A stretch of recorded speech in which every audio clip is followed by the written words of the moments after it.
One day, Edward was talking to Trevor when Douglas steamed by. He was pulling a train of heavy coal cars. "Come on, Edward. Stop gossiping in the sun when there's work to be done."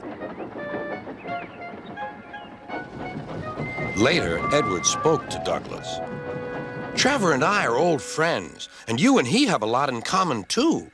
"We do?" quizzed Douglas. "And what would that be?" "Scrap," said Edward quietly. Douglas gasped. "Don't mention that word. It makes me wheels wobble." "It does the same to Trevor," replied Edward.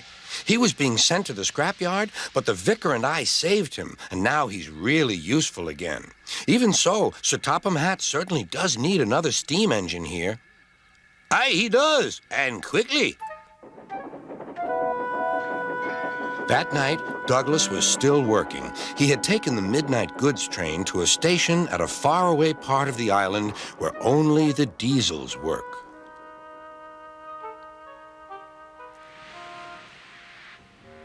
He was just shunting, ready for his return journey, when... "That sounds like a steam engine," he thought. The hiss came again.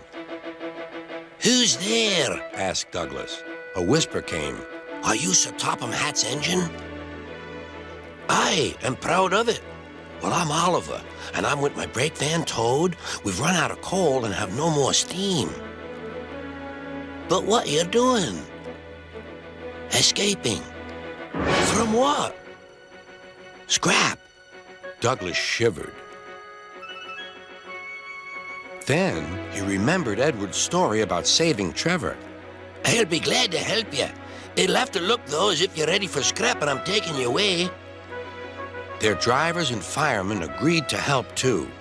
Everyone worked fast. "No time to turn round. I'll run tender first. Come on."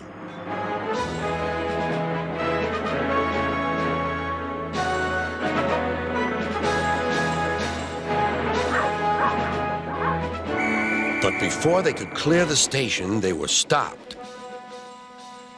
"Aha!" called a foreman. "A Great Western engine and a brake van, too. You can't take these." "Aye, but they're all for us," said Douglas's driver. "See for yourself." The foreman looked all over Oliver. "Seems in order. Right away, guard."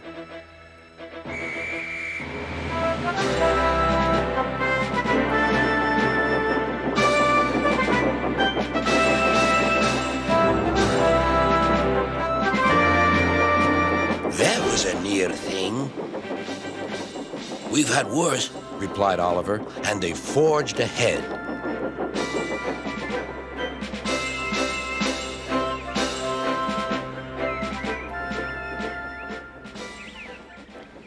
It was daylight when their journey ended. "We're home!" cried Douglas. "Shh!" said his driver. "There are the works. We'll find a place for Oliver." Oliver said goodbye and thank you, and Douglas puffed away. The next day, Douglas told the other engines all about Oliver. "Sir Topham Hatt will have to know," said James. "Douglas should tell him at once," added Gordon. "Well, here he is," said a voice. "Now, what's this all about?" "Beg pardon, sir, but we do need another engine." "Yes, sir," ventured Gordon. "A steam engine, sir." "Well, unless one is saved from scrap, there's little hope." "But, sir, one has." "Yes, indeed. And thanks to you, Douglas, he is now at our works. Oliver is just what we need for Duck's branch line." Everyone cheered.